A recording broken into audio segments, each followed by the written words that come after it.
Welcome to Riya institute of competitive exam.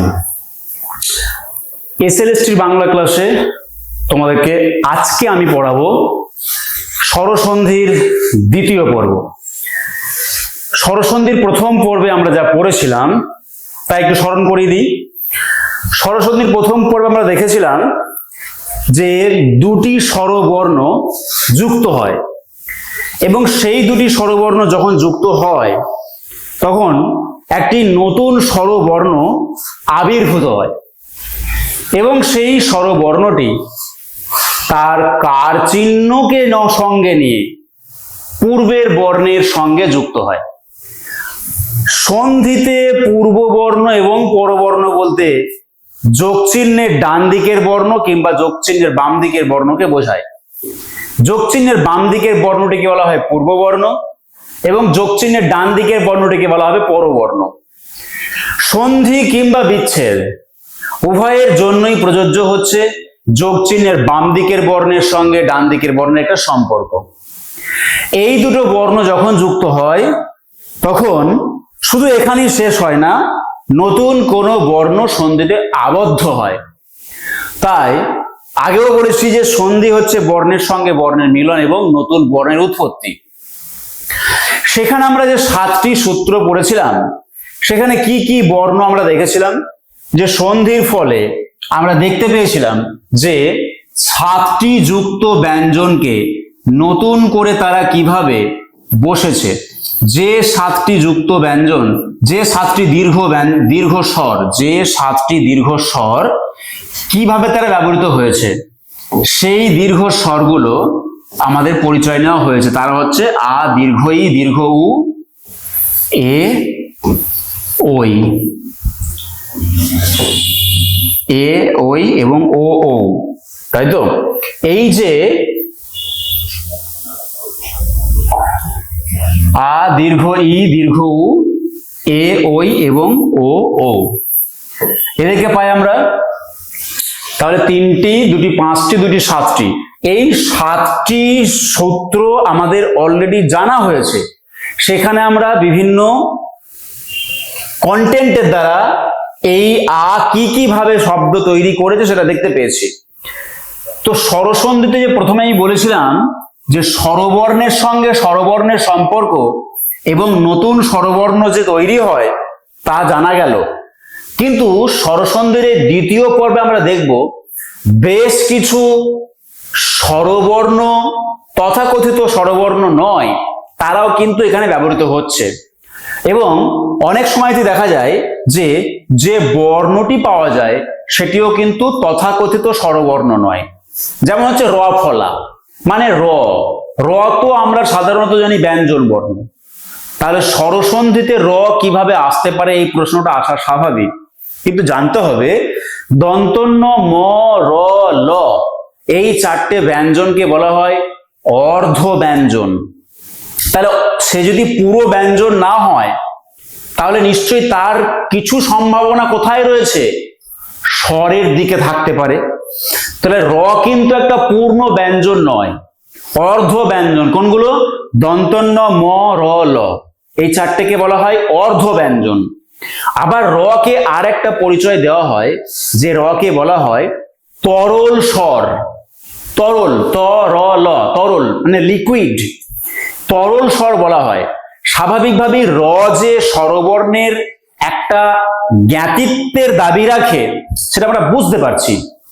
তো র হচ্ছে এরকমই স্বরবর্ণের সন্ধির ফলে, স্বরসন্ধির ফলে দেখতে পাওয়া যায় র কে। তো সেটাকে কখনো র রূপে পাই, সেটাকে কখনো র ফলা রূপে পাই, বিভিন্ন রূপে পেতে পারি, কিন্তু র কে পাই আমরা।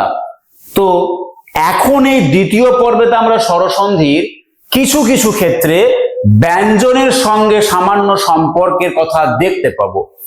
1 নম্বরে হচ্ছে যে কতগুলো শব্দ আমি এখানে দেখাচ্ছি, যে ধরো দেবর্ষি, দেবর্ষি, সপ্তর্ষি, অধমর্ণ, বিপ্রর্ষি, রাজর্ষি, এই শব্দগুলো সব মোটামুটি ভাবে আমাদের জানা, আমরা করতে পারবো। দেবর্ষি শব্দের মধ্যে আমরা কি কি উচ্চারণ খুঁজে পাচ্ছি? দেবর্ষি, দেখো এই অর উচ্চারণটা কিন্তু দেবর্ষি শব্দের মধ্যে আমরা পাচ্ছি। অর উত্তমর্ণ শব্দের মানে কি? উত্তমর্ণ শব্দের মানে হচ্ছে যে ঋণ দেয়। উত্তমর্ণ শব্দের মানে হচ্ছে যে ঋণ দেয়, যে ঋণ দেয় সে হচ্ছে উত্তমর্ণ, অর্থাৎ যে ঋণ দেয় তার ঋণ দেওয়ার ক্ষমতা রয়েছে, তাই সে ঋণ দেয়, কাজে সে উত্তম।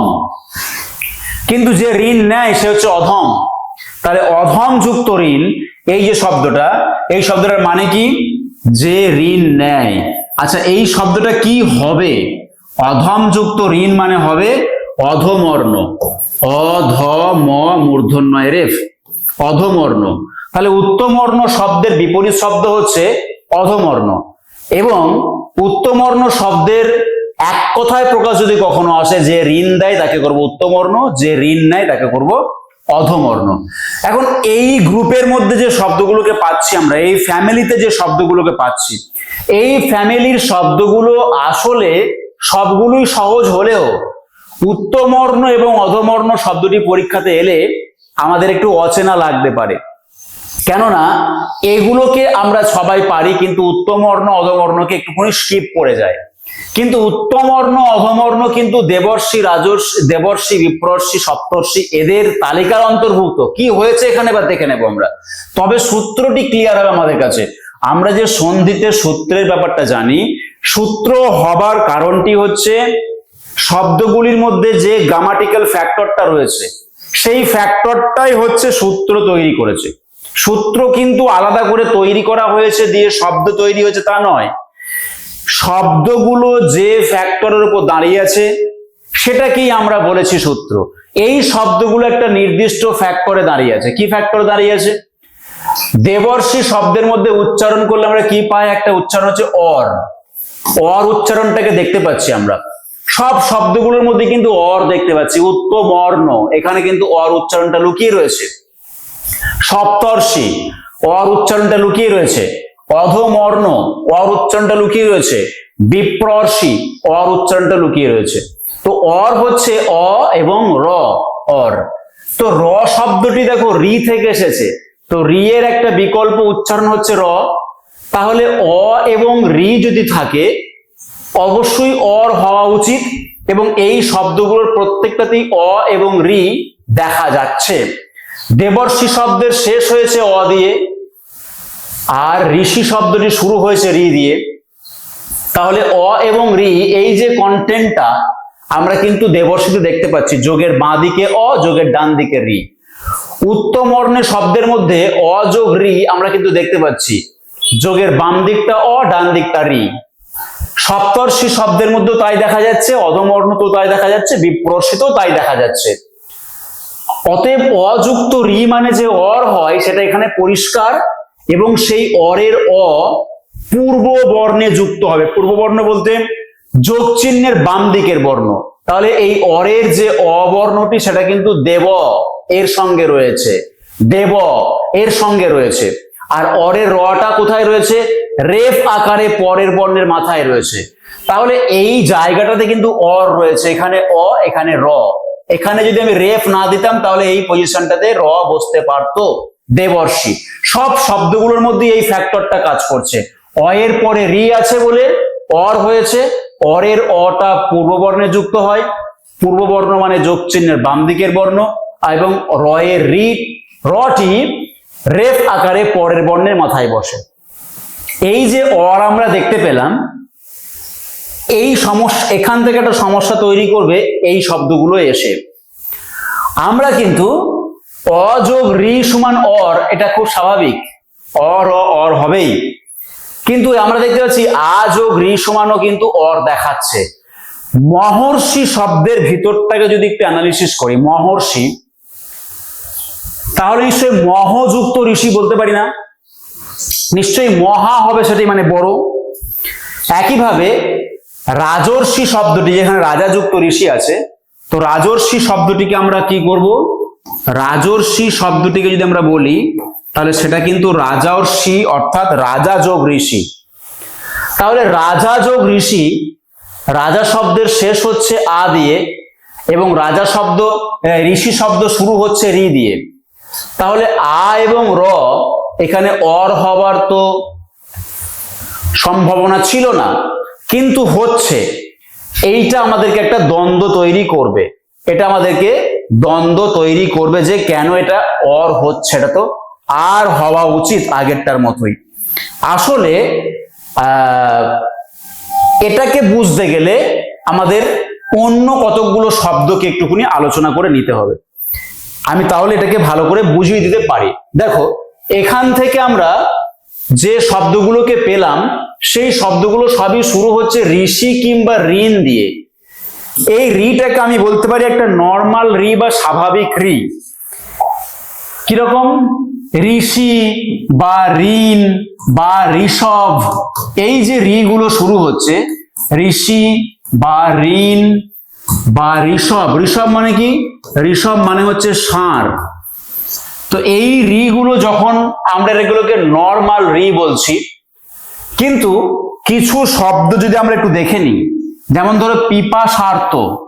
পিপাসার্থ শব্দটি কিন্তু যখন আমরা সন্ধি বিচ্ছেদ করব, তখন যে রিটা পাই, তখন সেই রিটা কিন্তু আমি সেটাকে নর্মাল রি না বলে অ্যাবনর্মাল বলছি। কিরকম? ধরো পিপাসা, পিপাসা যোগ ঋত, ঋত ঋত, পিপাসা যোগ ঋত, এটাকে বলছি পিপাসার্থ। এই ঋত শব্দের মানে হচ্ছে পীড়িত বা পীড়ন, পিপাসার্থ। কিংবা দেখো ভয় যোগ ঋত, এটাকে বলছি ভয়ার্থ। কিংবা বলছি শীত যোগ ঋত, শীত যোগ ঋত, তাকে বলছি শীতার্থ।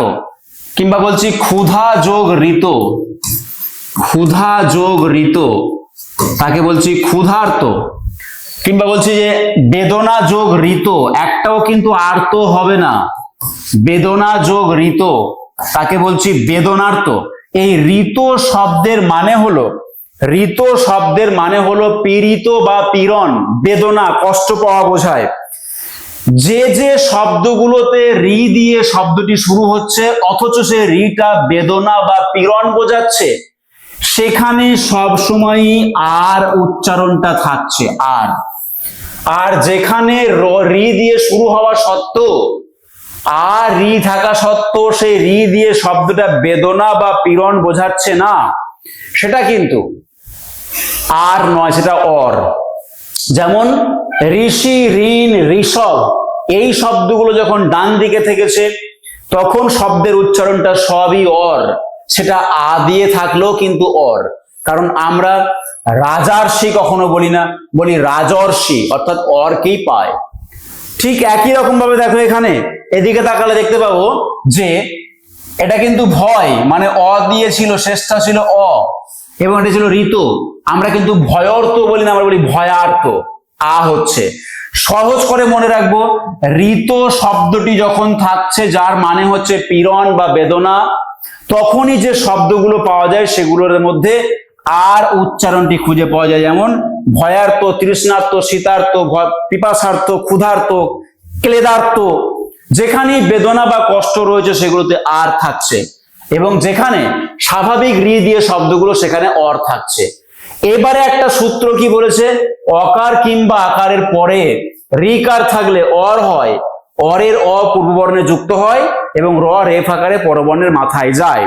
এটা অর যেমন হয় বলেছে, পরবর্তী একটা নিয়মে গেলে আমরা দেখতে পাবো বই খুললে যে আরও হয়। কখন আর হয়? যখন আর হয় তখন জানতে হবে সেই শব্দগুলো অবশ্যই বেদনা বা কষ্ট বা পীড়ন বুঝিয়েছে। বইটা এই মুহূর্তে পাশে রেখে এই সূত্র দুটোকে প্যারালালি খুলে পড়লে আমি যা বললাম তার বাইরে আর কোনো কনসেপ্ট নেই। বুঝতে গেলে এটুকুই যথেষ্ট, এক্সট্রা দুটো উদাহরণ বইয়ে বেশি থাকতে পারে। নেক্সট দেখো, আমরা সন্ধিতে পাবো যে র ফলা, ব ফলা, জ ফলা। র কিন্তু একটা ব্যঞ্জন বর্ণ, সাধারণত আমরা জানি, কিন্তু র কে একটু আগে বললাম র এর দুটো আরো পরিচয় রয়েছে, একটা হচ্ছে অর্ধ ব্যঞ্জন, তাহলে র কে আমরা বলছি কি? অর্ধ ব্যঞ্জন। আর একটা কি বললাম? আর একটা বললাম তরল স্বর, তরল স্বর। র কে আমরা বলছি অর্ধ ব্যঞ্জন, তাহলে এটা পূর্ণ ব্যঞ্জনের জায়গা নেই। স্বরসন্ধিতে, স্বরসন্ধিতে এসেছে ঠিকই, স্বরসন্ধিতে এসেছে ঠিকই, কিন্তু এটা সম্পূর্ণ ব্যঞ্জন বর্ণ নয়, কাজেই এই জন্যই একে আমরা এখানে রাখতে পেরেছি। তাকে তরল স্বর বলা হচ্ছে কিংবা অর্ধ ব্যঞ্জনও বলা হচ্ছে। তো র ফলা কখন হয় আর ফলাই বা কেন হবে, শুধু র নয় কেন? র ফলা কতগুলো শব্দের মধ্যে হয়, যেখানে আমরা দেখতে পাচ্ছি যে যোগের বাঁ দিকে কি রয়েছে, রি, তারপরে রি ছাড়া অন্য স্বর। যোগের বাম দিকে থাকবে কি, রি, অর্থাৎ র ফলা হবার জন্য যোগের বাম দিকে রি থাকবে। ডান দিকে শর্ত কি, ডান দিকে রি থাকবে না, এটা শর্ত। ডান দিকে হচ্ছে রি থাকবে না, তাহলে আর কে থাকবে, অন্য যে কোনো স্বরবর্ণ থাকবে। যোগের বাম দিকে রি থাকবে আর ডান দিকে রি থাকবে না, বাকি যে কোনো স্বরবর্ণ থাকবে। এবার দেখে নি, পিতৃযোগ আলয়, যোগের বাম দিকে রি আছে, পয়ে হস্যই ত রি, মানে পিতৃ শব্দের শেষ বর্ণটা নিশ্চয়ই রি। ডান দিকে কি আছে, আ আছে, অর্থাৎ রি থাকবে না। এই শর্তটি যদি কোয়ালিফাই করে তবে এটা কিন্তু র ফলা হবে। এই শর্তটি যদি কোয়ালিফাই করে, এখানে কিন্তু সন্ধিটা বুঝতে হবে। আগের গুলো যেমন আয়ে আয়ে আ হয়েছে, দীর্ঘই হস্যই দীর্ঘই হয়েছে, এ হস্যই এ, অহস্যই একার হয়েছে। এখানে কিন্তু শর্ত বলছি আমি, কি শর্ত, যোগের বাঁ দিকে রি থাকবে, যোগের ডান দিকে রি থাকবে না। রি থাকবে না মানে কে থাকতে পারে, আর যে কেউ থাকতে পারে। যে কেউ বলতে যে কোনো স্বরবর্ণ থাকতে পারে। এইবার আমরা দেখে নিই সেই শর্তটি এখানে কোয়ালিফাই করলো কিনা। যোগের বাম দিকে রি, যোগের ডান দিকে রি ছাড়া অন্য স্বর, ব্যাস। এই শর্ত যখন মেনটেন করেছে, তো তখন এখান থেকে কি হবে, একটা র ফলা তৈরি হবে। যে আচ্ছা, র ফলা কেন, র নয় কেন, র নয় কেন পরে আসছি। রটা কখন হবে, র ফলা কখন হবে, সেটার একটা জায়গা রয়েছে বোঝার। আপাতত র ফলা, তো সেই র ফলা কার সঙ্গে যুক্ত হবে, আমরা জানি যেটা তৈরি হয় সেটা পূর্ব বর্ণে তৈরি যুক্ত হয়। তাহলে এতক্ষণ যে তয়ে রি ছিল, এখন সে হয়ে গেল পয়ে হস্যই তয়ে রি, মানে তয়ে র ফলা, পয়ে হস্যই তয়ে র ফলা। ত যে এতক্ষণ রি কারকে সঙ্গে নিয়েছিল, এই শর্তে যখন সে এসে গেছে তখন সে আর রি কারকে পাবে না, কারণ রি এর পরে রি ছাড়া অন্য স্বর থাকা মানে র ফলা হয়ে যায়। তো ত যদি র ফলাকে পায়, তাহলে তয় র ফলার একটা যুক্ত ব্যঞ্জন, এটা তয় র ফলা। এবারে খেয়াল করতে হবে, পরবর্তী যে স্বরবর্ণটি আছে আ, সেই স্বরবর্ণটি অবশ্যই এই তয় র ফলার সঙ্গে আবার যুক্ত হবে, মানে র ফলার সঙ্গে যুক্ত হবে। র ফলার সঙ্গে যুক্ত হবে বলতে সন্ধি কিন্তু এখানে নয়, সন্ধি হয়ে গেছে এই শর্তে, রি এর পরে রি ছাড়া অন্য কোনো স্বর থাকলে র ফলা হয়, ওইটাই সন্ধি। এইবারে এই আটাকে তুমি জাস্ট এখানে পেস্ট করে দাও। আ এখানে পেস্ট হলে কি হবে, আ কার রূপে পেস্ট হবে, সে নিশ্চয়ই আ বর্ণ রূপে পেস্ট হবে না, তাই কার রূপে পেস্ট হয়েছে। বাকিটা হচ্ছে ল অন্তস্থ লয়, তাহলে পয় হস্যই তয় র ফলা আকার, ল অন্তস্থ পিত্রালয়, এই শব্দটি হলো এর সন্ধিবদ্ধ শব্দ। যদি এখানে পিতৃযুক্ত আলয় না থেকে থাকতো কি পিতৃযুক্ত উপদেশ, ধরা যাক ডান দিকে আছে হস্য, পিতৃযুক্ত উপদেশ, তাহলে পিতৃযুক্ত উপদেশ যদি হয়, আমরা জানি যে রি এর পর রি ছাড়া অন্য স্বর থাকলে র ফলা হয়, তাহলে পয়ে হস্যই তয়ে র ফলা, এটা বসিয়ে দিলাম। ডান দিকের স্বরবর্ণটিকে খেয়াল করতে হবে, ডান দিকের স্বরবর্ণটি হচ্ছে হস্য, ডান দিকের স্বরবর্ণটি হস্য মানে র ফলার সঙ্গে হস্য বসে গেল, তাহলে পিতৃ। এবারটা হচ্ছে প দয়েকার তালব্যস্য পদেশ, পিতৃপদেশ। তাহলে পিতৃযুক্ত উপদেশ পিতৃপদেশ, পিতৃযুক্ত যদি অনুমতি থাকে তাহলে পিত্রানুমতি, পিতৃযুক্ত অনুমতি থাকলে পিত্রানুমতি। তাহলে এইভাবে শব্দটি হবে। পরের যে স্বরবর্ণ সেটি যে র ফলার সঙ্গে যুক্ত হবে, সেটিকে ভুললে চলবে না। নেক্সট হচ্ছে মাতৃযুক্ত অনুমতি, ডান দিকে অ আছে মানে অবশ্যই হবে মাত্রানুমতি, ময়াকার তয় র ফলা দন্ত ন হস্য ম তয় হস্যই, মাতৃযোগ অনুমতি, এটা হচ্ছে মাত্রানুমতি। নেক্সট হচ্ছে ভ্রাতৃযুক্ত আদেশ, ভ্রাত্রাদেশ। কি করে ভ্রাত্রাদেশ হবে, রি এর পরে রি ছাড়া অন্য কোনো স্বর থাকলে র ফলা হয়, সেই রফলা কোথায় যুক্ত হয়? পূর্ব বর্ণে যুক্ত হয়, মানে তয় রফলা, এবং পরবর্তী স্বর আ, তয় রফলা আকার, দয়ে একার তালব্য ভ্রাত্রাদেশ। যদি থাকতো ভ্রাতৃযুক্ত উপদেশ, তাহলে কি হবে? ভ্রাতৃপদেশ। তাহলে হবে ভ্রাতৃপদেশ। যদি থাকে ভ্রাতৃযুক্ত অনুমতি, তাহলে কি হবে? হবে ভ্রাতৃনুমতি। ভ্রাতৃনুমতি অর্থাৎ পরবর্তী স্বর কি আছে সেটাকে অবশ্যই খেয়াল করতে হবে এবং সেইটা রফলার সঙ্গে যুক্ত হবে, সেটাকে মনে রাখতে হবে, ভ্রাতৃনুমতি। তো এইভাবে আমরা জানতে পারলাম যে রি এর পরে রি ছাড়া যদি অন্য কোনো স্বরবর্ণ থাকে তবে সেটা রফলা হয়, এবং রফলাটার সঙ্গে পরবর্তী স্বরবর্ণটাও কিন্তু রফলার সঙ্গে গিয়ে পেস্ট হয়ে যাবে, তার কার চিহ্ন হিসাবে সে তার সঙ্গে গিয়ে জুড়ে যাবে। রফলা গেল। এইবারে আমি বলবো যে যদি এটা আমরা রফলা পাই, এরপরে কখনো কখনো বফলা পেতে পারি। দেখো, বফলার সঙ্গে একটা সম্পর্ক আমরা জানি যে ব বলতে অন্তস্থ ব। বাংলা ব্যঞ্জন বর্ণমালাতে যে দুটি বয়ের কথা আছে, একটা হচ্ছে বর্গীয় ব আর একটা হচ্ছে অন্তস্থ ব। বর্গীয় ব যেমন ভাবে বর্গীয় জ আছে, তেমনি আছে বর্গীয় ব। যেমন ভাবে অন্তস্থ জ আছে, তেমনি আছে অন্তস্থ ব। বাংলাতে এই দুটো বয়ের ছবি, ফিগার দেখতে একই রকম। হিন্দিতে যে দুটো বয়ের ভিন্নতা রয়েছে, তাদের চিহ্নের ভিন্নতা রয়েছে, বাংলাতে চিহ্নের মধ্যে কোনো ভিন্নতা নেই। বাংলাতে দুটো ব দেখতে একই রকম, তাহলে তাদের ব্যবহার অনুযায়ী তাকে চিনতে পারা যায়। যেগুলো অন্তস্থ ব সেগুলো উচ্চারণ আমরা দেখব যে উচ্চারণে তাকে ঠিক মতো করে খুঁজে পাওয়া যায় না। স্বল্প শব্দের মধ্যে যে ব রয়েছে সেটি অবশ্যই অন্তস্থ ব। এখানে দেখো যে দন্তস্বয়ে বয়ে লয়ে পয়ে স্বল্প, এই যে বটি, এই বয়ের উচ্চারণ আমরা করি না। স্বাগতম, স্বাগত, অন্বেষণ, মন্বন্তর, স্বচ্ছ, অন্বিত, এই শব্দগুলির ভিতরের বটিকে আমরা খুব স্পষ্ট করে উচ্চারণ করছি না বা উচ্চারণ করার সুযোগ নেই, আবছা রয়েছে, এটিকে আমরা বলছি অন্তস্থ ব। এবার এটা হচ্ছে চেনার জন্যে অন্তস্থ বয়ের আর কি জেনুইন একটা পরিচয় দেওয়া যেতে পারে। অন্তস্থ ব হবে সন্ধির ফলে সৃষ্ট ব বা প্রকৃতি প্রত্যয় জনিত ব, তার ফলেও অন্তস্থ ব হয়। আসলে দেখো এখানে আমরা সন্ধির ফলে সেই বগুলোকে পাচ্ছি, স্বল্প শব্দের মধ্যে সুযুক্ত অল্প। তো আমরা বফলা তখনই পাই যখন হর্ষ এর পরে হর্ষ ছাড়া অন্য কোনো স্বর থাকবে। হর্ষ এর পরে হর্ষ থাকা মানে কি হয়ে যাবে? দীর্ঘকার হয়ে যাবে।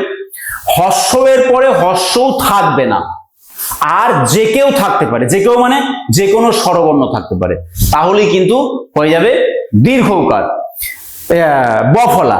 তাহলে এই যে দন্তস্বয় হর্ষ সু, দন্তস্বটা শুরু হচ্ছে মানে সুটা শেষ হচ্ছে হর্ষ দিয়ে, আর অল্পটা শুরু হচ্ছে অ দিয়ে। শর্তটা কি ছিল? হর্ষ এর পরে হর্ষ থাকবে না, অন্য যে কোনো স্বরবর্ণ থাকলে বফলা হবে। এবং সেই বফলা কোথায় যুক্ত হবে? সেই বফলা যুক্ত হবে পূর্ব বর্ণের সঙ্গে। যোগ চিহ্নে পূর্ব বর্ণ মানে কি? যোগ চিহ্নে পূর্ব বর্ণ বলতে দন্তস্ব অর্থাৎ যোগের বাম দিকের বর্ণটি।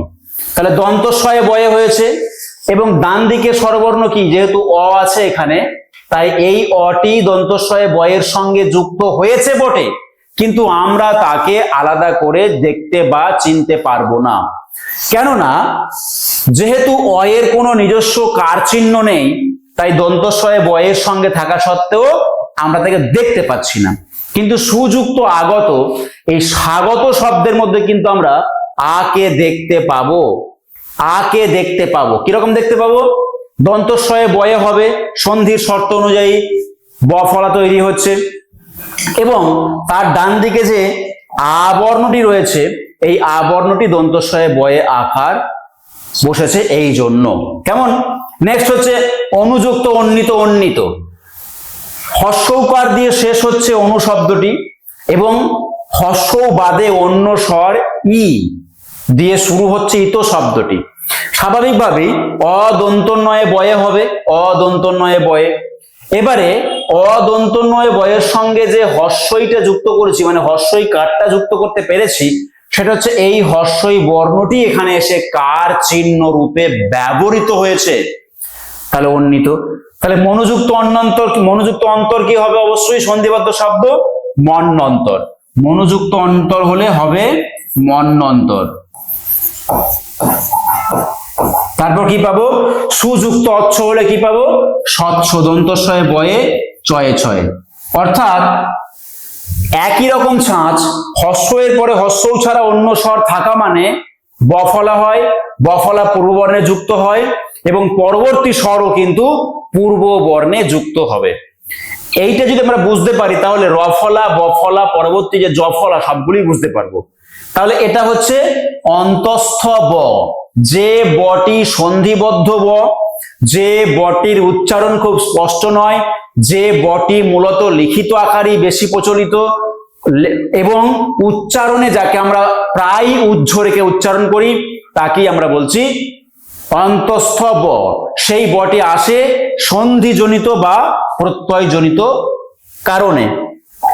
নেক্সট দেখো, আমরা চলে যাব জফলা। জফলা মানে ই, যেমন বফলা বলতে ওয়া, ডাব্লিউ। বফলা শব্দগুলোর সঙ্গে দেখো ডাব্লিউ একটা সম্পর্ক আছে, ইংরেজিতে ডাব্লিউ। অর্থাৎ আমরা যদি স্বচ্ছ বলি, স্বচ্ছ শব্দটিকে ইংরেজিতে লিখি, স্বচ্ছ বানানে লিখি, তাহলে কিন্তু ডাব্লিউ ব্যবহৃত হবে। আমরা যদি বলি যে মন্বন্তর, আমরা যদি বলি যে স্বাগত, এস ডাব্লিউ দিয়ে কিন্তু শুরু করতে হবে। তাহলে বফলার সঙ্গে ওয়ার সম্পর্ক রয়েছে, ডাব্লিউর সম্পর্ক রয়েছে। একই রকম ভাবে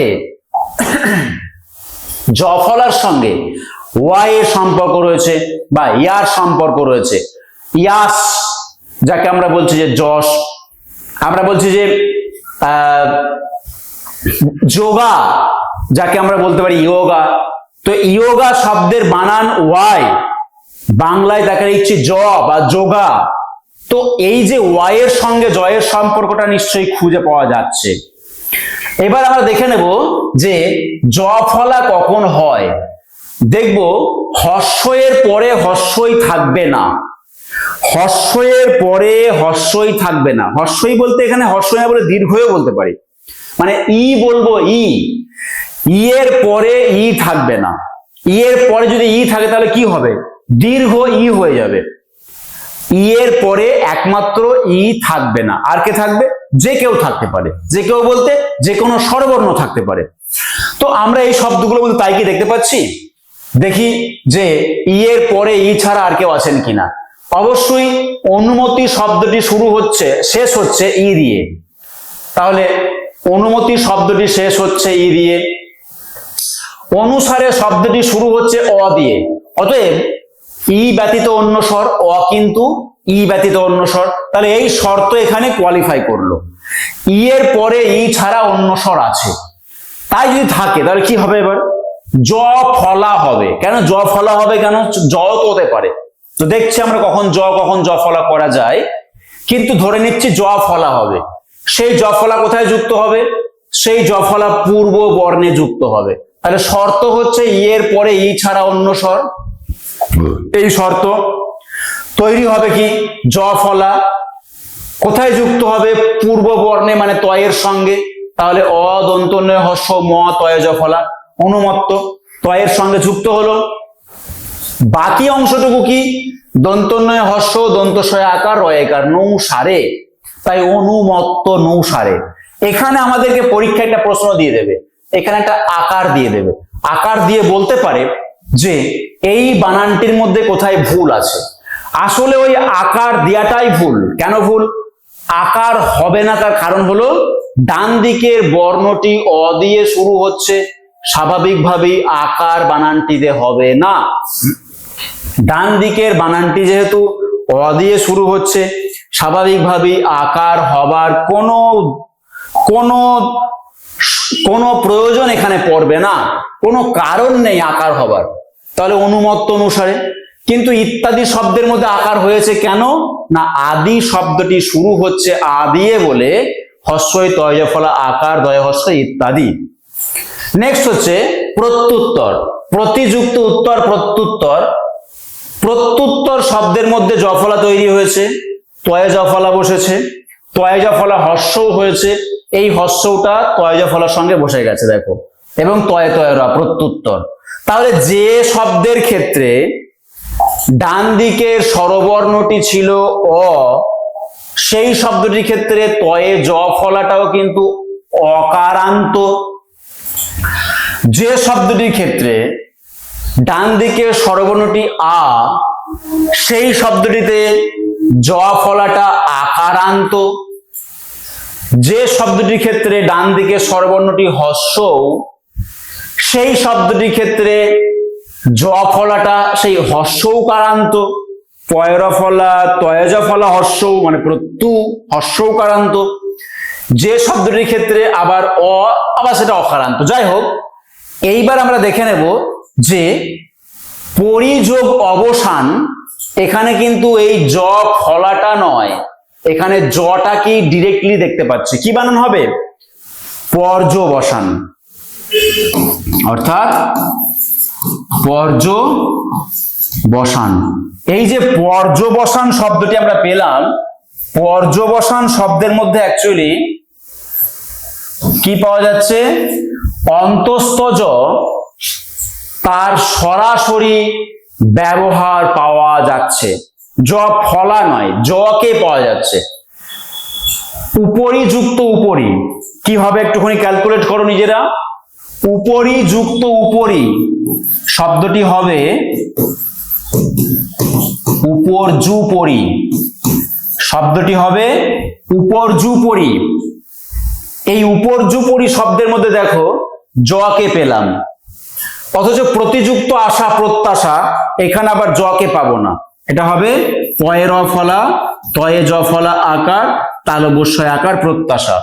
অতিযুক্ত অল্পতে কি পাবো অত্যল্প, অ তয়ে জ ফলা লয়ে পয়ে প্রত্যল্প পাবো।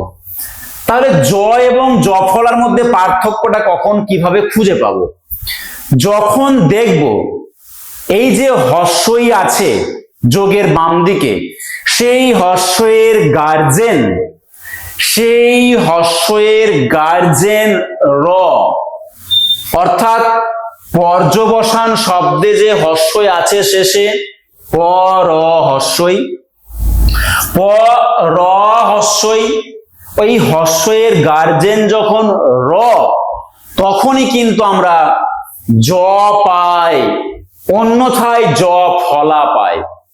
হস্যের গার্জেন যখন র, তখন আমরা জ পাই। উপরি, উপরি শব্দের হস্যের গার্জেনকে র, হস্যের গার্জেন র, তাই আমরা জ পেয়েছি। কিন্তু প্রতি শব্দে হস্যের গার্জেনকে পয়র ফলা তয়ে হস্যই প্রতি, তো তয়ে হস্যই, হস্যের গার্জেন হচ্ছে ত, স্বাভাবিকভাবেই প্রত্যাশা শব্দের মধ্যে আবার জ ফলা বসেছে, অনুমত্ত অনুসারে জ ফলা বসেছে।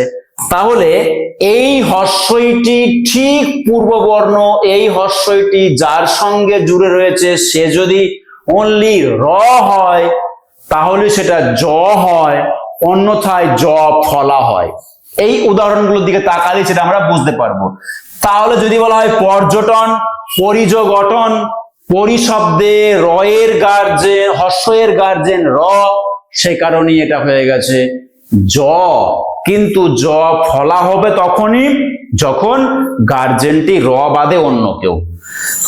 কাজেই আগের যে দুটো নিয়ম আমরা পড়লাম তার মতোই পরবর্তী স্বরটিকে কিন্তু খুব ভালো করে খেয়াল করতে হবে, যে পরবর্তী স্বরটি পূর্ব বর্ণে যুক্ত হচ্ছে। ক্লিয়ার? তাহলে হস্যের পরে হস্যই ব্যতীত অন্য স্বর থাকলে জ ফলা হয়, জ ফলা পূর্ব বর্ণে যুক্ত হয়, পরবর্তী স্বরটিও জ ফলার সঙ্গে যুক্ত হয়। এই সূত্রকে এত কঠিন করে না মনে রেখে এই শব্দগুলির মধ্যে যে গ্রামাটিক্যাল ফ্যাক্টরটা দেখতে পেলে, এই ফ্যাক্টরটাকে বুঝলেই সূত্র এই কথাটিকেই আলোচনা করেছে। এটা এই শব্দগুলোর ভিতরে যে আলোচনা করা হলো সেই আলোচনাটারই একটা মার্জিত সংক্ষিপ্ত বিবৃতি, সেটাই হচ্ছে সূত্র। পরবর্তী একটা উল্লেখযোগ্য স্বরসন্ধির নিয়ম যা পরীক্ষায় আসবে এবং এখান থেকে এলে ভুল হওয়ার সম্ভাবনা প্রবল। যদি আমাদেরকে ভবন শব্দটি সন্ধি বিচ্ছেদ করতে বলে তো আমরা কিন্তু আন্দাজে করলে ভুলটা করব। যদি বলে যে দ্রাবক শব্দটি সন্ধি বিচ্ছেদ করতে, আন্দাজে করলে ভুল করব। যদি শয়ন বলে ভুল করব। এখান থেকে যদি আমাদেরকে বলে যে পাবক, পাবক শব্দের সন্ধি বিচ্ছেদ করলে আমরা ভুল করতে পারি, কিন্তু আমরা এখন যে কৌশলটা জানবো এই কৌশল অনুযায়ী এই শব্দগুলোর ব্যবহার করলে আমরা ভুল করব না। এখানে চারটে শব্দ বর্ণকে আগে মুখস্থ করে নেই। এ ওই ও ও, এ ওই ও ও মুখস্থ হয়ে গেছে আমাদের। এ ওই ও ও চারটে বর্ণ মুখস্থ হয়ে গেল। এবার চারটে শব্দকে মুখস্থ করব। কাদের সাপেক্ষে? এদের সাপেক্ষে, এই সিকোয়েন্সে। যদি তা পাল্টে যায় তাহলে কিন্তু ভুল, এবং সেটা মারাত্মক একটা ভুল হবে। তা এ ওই ও ও এটা যদি আমাদের মুখস্থ হয়ে যায় তাহলে পরের চারটে হচ্ছে অই আই অব আব, এটাকে মুখস্থ করতে হবে। ওই ক্রমেই করতে হবে, অই আই অব আব। এই ক্রমে যদি মুখস্থ করা যায় তাহলে এই ক্যাটাগরির শব্দগুলোর মধ্যে কিছু ভুল আসবে না। পরীক্ষায় দেয় ভবন শব্দটি প্রবল পরিমাণে দেয়, ভবন, যেখান থেকে ভুল করে ফেলার সম্ভাবনা জন্মায়। ভবন শব্দটির মধ্যে আমি সঠিক সন্ধি বিচ্ছেদ করতে পারবো কোন ক্যালকুলেশনে? প্রথমত ভবন শব্দটিকে একটু দলে ভাঙি। দল কি? দল বলতে সিলেবেল বা অক্ষর। আমরা জানি যে দল হচ্ছে বাকযন্ত্রের স্বল্পতম প্রয়াসে একটি শব্দের যতটুকু অংশ উচ্চারণ করা যায় তাকে বলে দল বা অক্ষর বা সিলেবেল। বাকযন্ত্রের স্বল্পতম প্রয়াসে একটি শব্দের যতটুকু অংশ উচ্চারণ করা যায়, এটা পেন। এটাকে উচ্চারণ করার জন্য একটাই ইউনিট হয়, আর উচ্চারণ করা যায় না, এটাকে ভাঙা যায় না। পেন, পেন শব্দটিকে আর দ্বিতীয় ইউনিটে বার করা যাচ্ছে না। কিন্তু খাতা, খাতা শব্দটিকে দুটো ইউনিটে ভাগ করা যায়, খা এবং তা। তাই এটা হচ্ছে দুটো দল, এটাকে বলছি আমরা দল। তো ভবন শব্দটিকে যদি আমরা দলে ভাঙতে পারি তাহলে ভব আর অন হতে পারে। এই দলে ভাঙাটাই কিন্তু সন্ধি বিচ্ছেদ নয়। আমরা কখনো কখনো এটা কি সন্ধি বিচ্ছেদ করে দিই। আমি এখান থেকে এবারে এটাকে নতুন কিছু ভাবে সঠিক সন্ধির দিকে এগোবো। দেখো ভব যুক্ত অন, এই ভব শব্দের ভিতরে, ভব শব্দের ভিতরে আমরা কি উচ্চারণ খুঁজে পাচ্ছি? ভব শব্দের ভিতরে আমরা কি উচ্চারণ পাচ্ছি দেখি। ভব শব্দের ভিতরে আমরা যেটা পাচ্ছি সেটা হচ্ছে এই চারটির মধ্যে অবের সঙ্গে মিল পাচ্ছি। এই চারটের মধ্যে আমরা অবের সঙ্গে মিল পাচ্ছি। ভবন শব্দের মধ্যে উচ্চারণে ভব, অতএব এই অবের সঙ্গে মিল পাচ্ছি। যদি আমরা অবের সঙ্গে মিল পাই তাহলে ও বর্ণটিকে কাজে লাগাবো। অতএব ভবন শব্দের মধ্যে আমরা কি করে দেবো? ভবটাকে চেঞ্জ করে ভোটাকে করব, আর ডান দিকের অনটা থাকবে। তাহলে ভোযুক্ত অন ভবন, এটা হচ্ছে ভবন শব্দের সঠিক সন্ধি বিচ্ছেদ। একইভাবে শয়ন শব্দটির সন্ধি বিচ্ছেদ সে যুক্ত অন হয়েছে কেন? তার কারণ হচ্ছে শয়ন শব্দের উচ্চারণ যদি তুমি দলে ভাঙো তাহলে শয় যুক্ত অন শয়ন, শয় যুক্ত অন শয়ন। তাহলে যদি শয় হয়, শয় শব্দের উচ্চারণের সঙ্গে মিল কি আছে? অয়ের। অয় যদি মিল থাকে তাহলে এ কে ব্যবহার করো, এ কে ব্যবহার করো। অতএব সে যুক্ত অন, সে। শয়ান শব্দটির ক্ষেত্রেও ঠিক তাই। শয় যুক্ত আন শয়ান, শয় যুক্ত আন শয়ান, শয় যোগ আন শয়ান। কেমন গেল? তাহলে সয় শব্দের সঙ্গে অয়কে ব্যবহার করতে গেলে এ কে নিতে হবে, কাজই সে যুক্ত আন শয়ান। একইভাবে আমরা দেখতে পাবো যে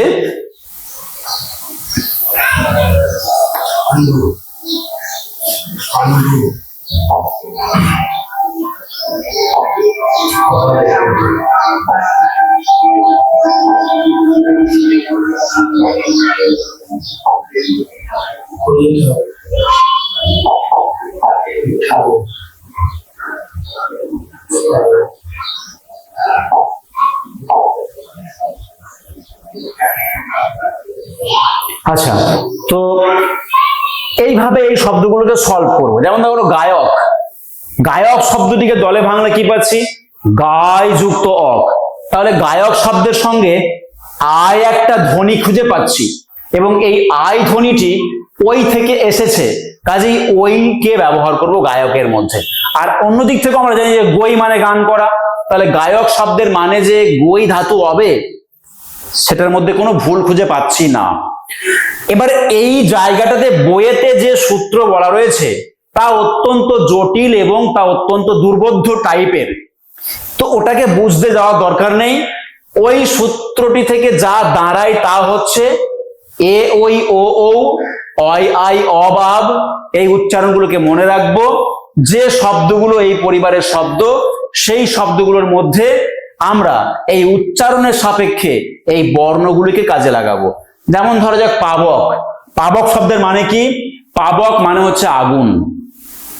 পাবক শব্দের উচ্চারণে আব আছে, আব শব্দটির সঙ্গে ও শব্দের মিল আছে, কাজেই পাবক শব্দের সন্ধি বিচ্ছেদ কি করব? পৌযুক্ত অক পাবক, পৌযুক্ত অক পাবক। এটা যদি আমাদের মনে থেকে যায় তাহলে এই ক্যাটাগরির যে শব্দগুলো কঠিন তাতে সমস্যা হবার কথা নয়।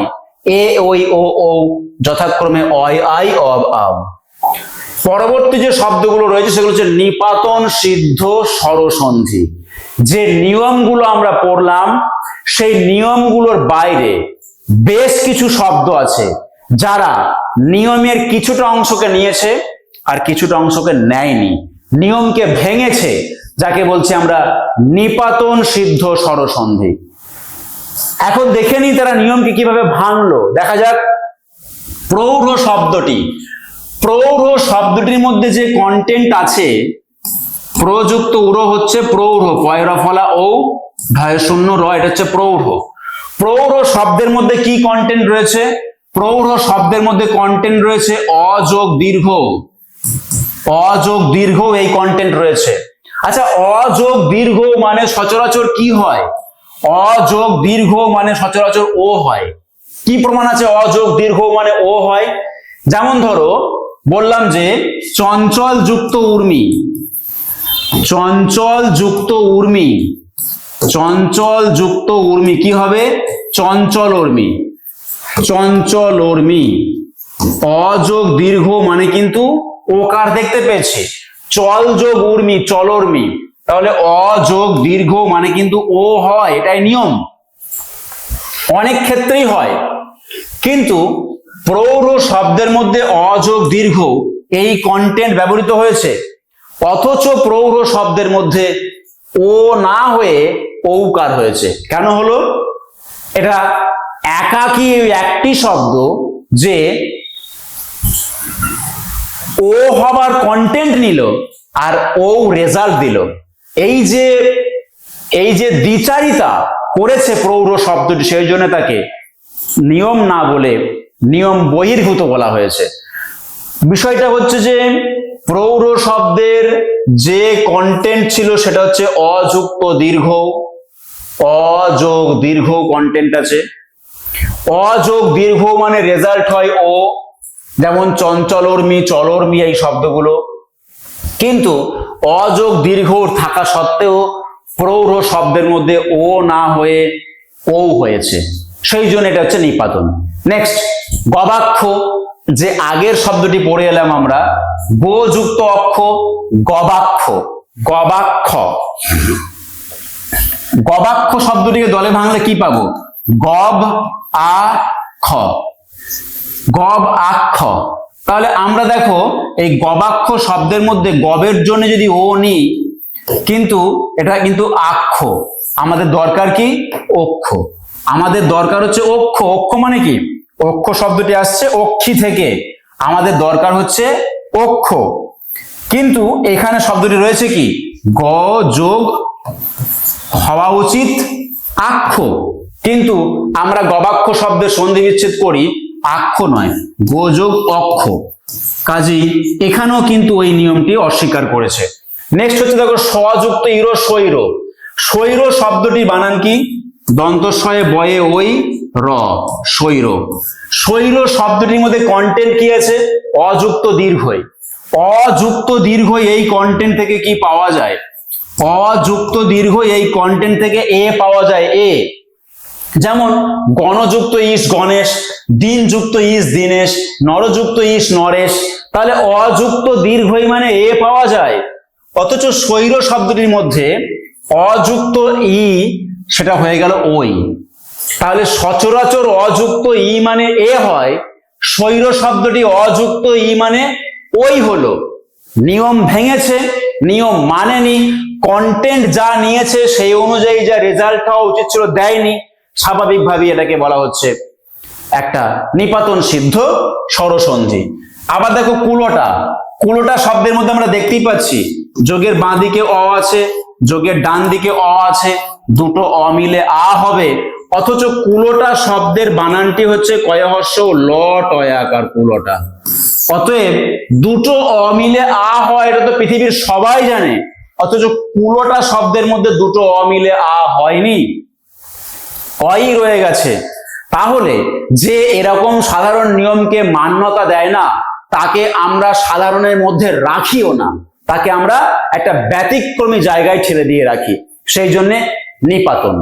এবার আমরা দেখে নেব কতকগুলো গুরুত্বপূর্ণ শব্দের সন্ধি বিচ্ছেদ এবং কতকগুলো গুরুত্বপূর্ণ শব্দের সন্ধি বদ্ধ কি করতে হবে। আগে আমরা বিচ্ছেদগুলো দেখে নিই, চলো। সন্ধি বিচ্ছেদ আছে অপরাহ্ন। অপরাহ্ন বানানটা যদি আমি জিজ্ঞাসা করি তাহলে অনেকেই বলতে পারবো না, দেখে দেখে বলতে পারবো না হয়তো। অপরাহ্ন বানানটাকে দেখে দেখে বলা, অর্থাৎ আমাদের অচট লাগবে কোথায়, এটা হয়ে মূর্ধন্য নাকি হয়ে দন্তন্য। কেউ কেউ এ দুটোর কোনোটা কি ডিফাইন করতে না পেরে বলে দিই হয়ে ন। হয়ে ন বলে কিছু হয় না। কোন ধরনের ন, দন্ত ন না মূর্ধা ন, কোন ধরনের ন, হয়ের নিচেই যে ন আছে সেটাকে বলা হয় মূর্ধা ন। অপরাহ্ন শব্দের মধ্যে কি কি শব্দ আছে, তাহলে অপরাহ্ন শব্দের মধ্যে আছে অপর যুক্ত অন্ন, অপর, অপর যুক্ত অন্ন। কি লিখলাম আমি, অ হয়ে দন্ত নয়ে অন্ন লিখলাম, আমি কিন্তু অ হয়ে মূর্ধন্য লিখলাম না। অন্ন শব্দের অরিজিনাল আইডেন্টিটি অ হয়ে দন্ত নয়, অন্ন শব্দের বানান হচ্ছে অ হয়ে দন্ত নয়। এই অন্ন শব্দটিকে অ হয়ে মূর্ধন্যে লিখতে পারি না, যখন সে অপরের সঙ্গে যুক্ত হয়েছে তখন সে হয়ে মূর্ধন্যে হতে পারে, কিন্তু অন্ন শব্দের যে অরিজিনাল বানান অ হয়ে দন্ত নয়। তাই অপরাহ্ন শব্দের মধ্যে এখানে হয়ে মূর্ধন্যে থাকা সত্ত্বেও এখানে কিন্তু হয়ে দন্তন্বয়ে অন্ন লিখতে আমরা বাধ্য, কেননা অন্ন শব্দের বানান অ হয়ে দন্তন্বয়ে অন্ন। এই অন্ন মানে কি, অন্ন মানে হচ্ছে দিবসের অংশ, একটা দিনের কিছু অংশ, দিনের কিছু অংশ, এটাই হচ্ছে অন্ন। হ্যাঁ, মানে সকাল বা দুপুর বা বিকেল সন্ধ্যা এগুলো হচ্ছে অন্ন। অন্ন মানে দিনের কোনো একটা পার্ট, অন্ন। আচ্ছা, পারাবার, পার যুক্ত অবার, এটা হচ্ছে পারাবার, অয়ে অয়ে সন্ধি হয়েছে, পার যুক্ত অবার। নেক্সট দেখো কৃতার্থ, এটাও সহজ শব্দ, অয়ে অয়ে সন্ধি হয়েছে আকার, কৃত যুক্ত অর্থ, এটা হচ্ছে কৃতার্থ। স্নানাগার কি হবে, স্নান যুক্ত আগার, স্নান, স্নান যুক্ত আগার, এটা হচ্ছে স্নানাগার, স্নান যুক্ত আগার হচ্ছে স্নানাগার। আকার। নেক্সট কি করছে, হিতাকাঙ্ক্ষী, হিত যুক্ত আকাঙ্ক্ষী, এটাও কিন্তু অকারের সঙ্গে অকারের সন্ধি হচ্ছে। হিত যুক্ত আকাঙ্ক্ষী, কয়াকার ওয়ে কি, কয়ে মূর্ধন্যস্বয় আকার দীর্ঘই, কয়ে মূর্ধন্যস্বয় দীর্ঘই। এই যে ব্যঞ্জন বর্ণটি, এই ব্যঞ্জন বর্ণটি আসলে কি, আসলে হচ্ছে কয়ে মূর্ধন্যস্বয়ে। এটাকে আমরা ক্ষীয় বলি, যুক্তাক্ষর বলি, যাই বলি না কেন, এটি কয়ে মূর্ধন্যস্বয়, এটা কখনো ক্ষয়ে মূর্ধন্যস্বয় নয়। নেক্সট হচ্ছে কি শ্রদ্ধাঞ্জলি, অবশ্যই সেই অয়ে অয়ে আকার হচ্ছে শ্রদ্ধা যোগ অঞ্জলি। গত বছর কিংবা লাস্ট মাদ্রাসায় একটা কোশ্চেন পড়েছিল, দেখবে গীতাঞ্জলি শব্দটির সঠিক বানান। অঞ্জলি, শ্রদ্ধাঞ্জলি, গীতাঞ্জলি শব্দটির শেষাংশটাতে অবশ্যই থাকবে লয়ে হর্ষই, লয়ে দীর্ঘই না। পরের শব্দ কি রয়েছে, অতীত। তাহলে অতীত শব্দটি হচ্ছে অতিযুক্ত ঈদ, হর্ষই যুক্ত হর্ষের ফলে একটা দীর্ঘইকার হয়েছে। তাহলে উত্তর কি হচ্ছে, অতি, অতি যোগ ঈদ, এটা হচ্ছে অতীত। পরের শব্দ কি রয়েছে, শ্রীশ। ঈশ মানে কি বলেছিলাম, ঈশ মানে হচ্ছে ঈশ্বর বা বৃহৎ বা মহৎ বা শ্রেষ্ঠ। ঈশ হচ্ছে ঈশ্বর বা বৃহৎ বা মহৎ বা শ্রেষ্ঠ। নেক্সট হচ্ছে সুক্তি। সুক্তি শব্দের মানে কি, সুক্তি শব্দের মানে হচ্ছে বেদ মন্ত্র। সু মানে ভালো, উক্তি মানে কথা। সুক্তি শব্দের মানে হচ্ছে বেদ কথা, যা সবই সত্য। সু মানে ভালো, উক্তি মানে কথা, সেখান থেকে এসেছে সুক্তি, দন্তস্বয়ে দীর্ঘ আছে বানানটিতে। অস্ত্রোপচার, অবশ্যই অস্ত্রযুক্ত উপচার, অস্ত্রযুক্ত উপচার, অস্ত্রোপচার। পরবর্তী শব্দ কি রয়েছে, পর্বতোর্ধ্ব। ঊর্ধ্ব বানানটিকে খেয়াল করতে হবে, ঊর্ধ্ব বানান আমরা অনেক সময় ভুল লিখি, প বয়েরেফ, তয়ে ওকার, ধয়ে বয়েরেফ, পর্বতোর্ধ্ব। পরবর্তী শব্দ যথোচিত, তাহলে নিশ্চয়ই করতে হবে কি, যথাযুক্ত উচিত। এখানে সন্ধির ফলে কি বর্ণ পেয়েছি, সন্ধির ফলে বর্ণ পেয়েছি ও। সন্ধি ভালো করে শিখতে গেলে খেয়াল করতে হবে নতুন শব্দটিতে নতুন বর্ণটি কি, নতুন বর্ণটি কি খোঁজার চেষ্টা করলেই কিন্তু বোঝা যাবে। যেমন ধরো যথোচিত শব্দের মধ্যে নতুন বর্ণটি কি, ওকার। পর্বতোর্ধ্বতে ওকার, অস্ত্রোপচারে ওকার, আবার অপরাহ্নতে আকার। নতুন বর্ণটি কি খোঁজার চেষ্টা করতে হবে। শোকার্ত, শোকার্ত শব্দের মধ্যে দেখো শোক যুক্ত ঋত আছে, শোক যুক্ত ঋত, শোকার্ত। যেটা আমরা বলছিলাম যে ঋত বা আর্ত বা পীড়িত বোঝালে আর হয়, তাই শোকার্ত শব্দটি কিন্তু আর হয়েছে, ঋত বা পীড়িত বা আর্ত বোঝাচ্ছে, ঋত বা পীড়িত বা আর্ত বোঝাচ্ছে। তারপর কি রয়েছে, হিতৈষী। হিতৈষী কি হবে, হিত যুক্ত এসি, হিত যুক্ত এসি, হিত যুক্ত এসি, হিতৈষী, হিত যুক্ত এসি, হচ্ছে হিতৈষী। তারপর কি রয়েছে, প্রত্যাশা। প্রতিযোগ আশা, প্রত্যাশা, প্রতিযোগ আশা। এখানে কি হলো, জফলা হয়েছে, প্রতিযোগ আশা, এটা হলো প্রত্যাশা। জফলা হয়েছে এবং জফলা পূর্ব স্বরবর্ণের সঙ্গে যুক্ত হয়ে গেছে, অতএব কয়ে রফলা, তয়ে জফলা, আকার, তালবস্য আকার, প্রত্যাশা। তারপরে শব্দ রয়েছে পর্যন্ত, পরিযোগন্ত। একটু আগে যেটা বলছিলাম যে হর্ষের গার্জেন যদি র হয়, হর্ষের গার্জেন যদি র হয় তাহলে কি হয়, জ নিজে বসে। তাহলে পরিযোগন্ত এই শব্দের মধ্যে হর্ষের গার্জেন র বলে জ বসেছে। সূচ্যগ্র, সূচি যোগ অগ্র, সূচি, দন্তস্বয়ে দীর্ঘ, চয়ে হর্ষই, সূচি, সূচি যোগ অগ্র, এটা হচ্ছে সূচ্যগ্র। ব্যুৎপত্তি কি হবে, বি যুক্ত উৎপত্তি। কিরকম ভাবে, বি যুক্ত উৎপত্তি, অর্থাৎ হর্ষের পরে হর্ষ ছাড়া অন্য কোন স্বর রয়েছে, স্বাভাবিকভাবেই জফলা হয়েছে। জফলা কার সঙ্গে বসবে, পূর্ব বর্ণের সঙ্গে বসবে, মানে বয়ের সঙ্গে বসেছে, এবং পরবর্তী স্বর হর্ষও জফলার সঙ্গে বসে যাবে। বয়জফলা হর্ষও খণ্ডত্ব প, তয়ে তয়ে হর্ষই, এটা হচ্ছে ব্যুৎপত্তি।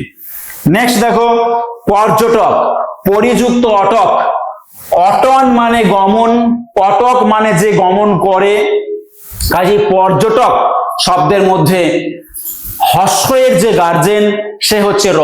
স্বাভাবিকভাবেই আমরা সরাসরি জ কে দেখতে পাচ্ছি, জ ফলা নয়। তাহলে জ এবং জ ফলার মধ্যে পার্থক্যটা বোঝা গেল। যখন র গার্জেন হবে তখন জ, অন্যথায় জ ফলা। এই শব্দগুলোর পরে আমরা দেখে নেব কতগুলো শব্দের বিচ্ছেদ করে দেওয়া হয়েছে, যাকে আমরা সন্ধিবদ্ধ করব।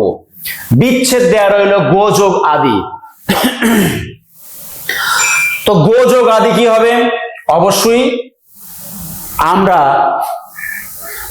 লাস্ট যে নিয়মটা পড়লাম অয় আই অব আব, তার সঙ্গে মিলিয়ে নিতে পারি গবাদি, গো যোগ আদি গবাদি। তাহলে আমরা যখন এখানে সন্ধিবদ্ধ করছি গবাদি, এই গবাদি শব্দটাকে যদি সন্ধি বিচ্ছেদ করতে যাই ওই অয় আই অব নিয়মে চলে কিনা দেখি। তো অবশ্যই যদি আমরা গবাদিকে সন্ধি বিচ্ছেদ করতাম, গবাদিকে যদি আমরা সন্ধি বিচ্ছেদ করতাম তাহলে কি খুঁজতাম যে এর মধ্যে গব আছে আর আদি আছে, এরকম ভাবে খুঁজতাম। গব থাকা মানে ও হয় আর গো যোগ আদি বসবে, তাহলে গবাদি শব্দের মধ্যে আমরা সন্ধি বিচ্ছেদ করলে যেভাবে খুঁজতাম, সন্ধিবদ্ধ করার পর সেইটাকে খুঁজলে কিন্তু খুঁজে পাচ্ছি। অবশ্যই গো যুক্ত আদি গবাদি হতে পারে। নেক্সট হচ্ছে ভৌ যুক্ত উক। কি হতে পারে ভেবে দেখো, ভৌ যুক্ত উক কি হতে পারে? অবশ্যই ভৌকে ব্যবহার করেছি মানে এ ওই ও ও মানে আব কিছু একটা উচ্চারণ আছে, কাজেই ভাবুক শব্দটা থাকলে তবেই আমরা এখানে ওকে ব্যবহার করব। ভাবুক শব্দটি থাকলে তবেই ভৌকে মানে ওকে ব্যবহার করেছি। পরের শব্দ কি রয়েছে? পযুক্ত ইত্র। ওকে ব্যবহার করা হয়েছে, এখানে ওকে ব্যবহার করা হয়েছে। তো গোতে ওকে ব্যবহার করা কখন? যখন গব আছে। যখন গব আছে মানে উচ্চারণে আমরা অকে দেখতে পেলাম, তখন আমরা ওকে ব্যবহার করলাম। এখানেও ঠিক তাই, এখানেও নিশ্চয়ই উচ্চারণে অব আছে, তাহলে অর্থাৎ হবে কি? পবিত্র। কি এটা হবে? পবিত্র। পযুক্ত ইত্র, এটা হবে পবিত্র। কেননা ওকে ব্যবহার করেছি মানে অবের উচ্চারণ থাকাটা স্বাভাবিক, পবিত্র। নেক্সট হচ্ছে পযুক্ত অন। ওকে ব্যবহার করেছি মানে অব উচ্চারণ থাকবে, কি হবে তাহলে? পবন। পযুক্ত অন পবন। পবন আকাশে মেঘ ডাকে দূর দূর, পবন। পরের শব্দ কি রয়েছে দেখো, ভ্রাতৃযুক্ত আদেশ, ভ্রাত্রাদেশ। ভয়রা ফলাকার, তয়রা ফলাকার, দয়েকার, তালবস্য। ভ্রাত্রাদেশ। রি এর পরে রি ছাড়া অন্য কোনো স্বর থাকলে কি হবে? র ফলা হবে। রি এর পরে রি ছাড়া অন্য কোনো স্বর থাকলে অবশ্যই র ফলা হবে। সেই জন্য ভ্রাতৃযুক্ত আদেশ, ভ্রাত্রাদেশ এবং র ফলার পরে এই আ বর্ণটি আকার রূপে বসেছে। নেক্সট হচ্ছে কি? মাতৃযুক্ত আলয়, মাত্রালয়। ময়াকার, তয়রা ফলাকার, ল অন্তস্থ, মাত্রালয়। রি এর পরে রি ছাড়া অন্য কোনো স্বর আছে মানে র ফলা হয়েছে। পরবর্তী স্বর আ র ফলার সঙ্গে যুক্ত হয়েছে। পরের শব্দ পশুযুক্ত আচার। কি হবে? হর্ষৌকারকে ব্যবহার করেছি মানে সেটা ব ফলা হবে, পশ্চাচার। পশুযুক্ত আচার মানে হবে কি? পশ্চাচার। হর্ষ এর পরে হর্ষ ছাড়া অন্য কোনো স্বর থাকলে ব হয়, ব ফলা পূর্ববর্ণে যুক্ত হয় এবং পরবর্তী স্বরও ব ফলার সঙ্গে যুক্ত হয়। পশ্চাচার মানে পশুর আচার, তাকে বলা হচ্ছে পশ্চাচার। ষষ্ঠী। দন্তস্বয়ে বয়ে, দন্তস্বয়ে তয়ে হর্ষই। সুযুক্ত অস্থি আছে, অতএব হবে কি? ষষ্ঠী। সুযুক্ত অস্থি আছে মানে ষষ্ঠী। অনুযুক্ত এষণ মানে কি হবে তাহলে? নিশ্চয়ই বুঝতে পারছি আমরা, অন্বেষণ। অন্বেষণ, এটা হচ্ছে অনুযুক্ত এষণ, অন্বেষণ। হর্ষ মানে হচ্ছে ডাব্লু বা ওয়া উচ্চারণ হয়, হর্ষ মানে ডাব্লু বা ওয়া উচ্চারণ হয় এবং এখানে বয়ের রেজাল্ট আসে। তারপরে কি দেখছি? বন্যার্থ, বন্যাযুক্ত ঋত। দেখো ঋত মানে পীড়িত, পীড়িত মানে বেদনা কষ্ট ইত্যাদি বোঝায়, কাজে উচ্চারণটা আর হবে। কাজে বন্যাযুক্ত ঋত, বন্যার্ত এই শব্দটি বুঝতে আমাদের অসুবিধা হচ্ছে না। বন্যাযুক্ত ঋত, বন্যার্ত। অধমযুক্ত ঋণ, এই ঋণ শব্দটি কিন্তু ঋত বা পীড়িত বা বেদনা বোঝাচ্ছে না। স্বাভাবিকভাবেই অধমযুক্ত ঋণ কিন্তু অধমার্ণ নয়, অধমর্ণ। তাহলে অধমযুক্ত ঋণ হচ্ছে অধমর্ণ, অধমযুক্ত ঋণ হবে অধমর্ণ, এটা হচ্ছে অধমযুক্ত ঋণ। তারপরে শব্দ কি দেখি, দেখো যে অধমযুক্ত ঋণ হয়ে গেল অধমর্ণ।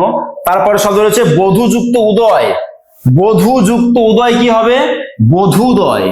ব ধয়ে দীর্ঘ দ উন্তস্ত, এটা কিন্তু খেয়াল করতে হবে, এটা কিন্তু বোধোদয় নয়।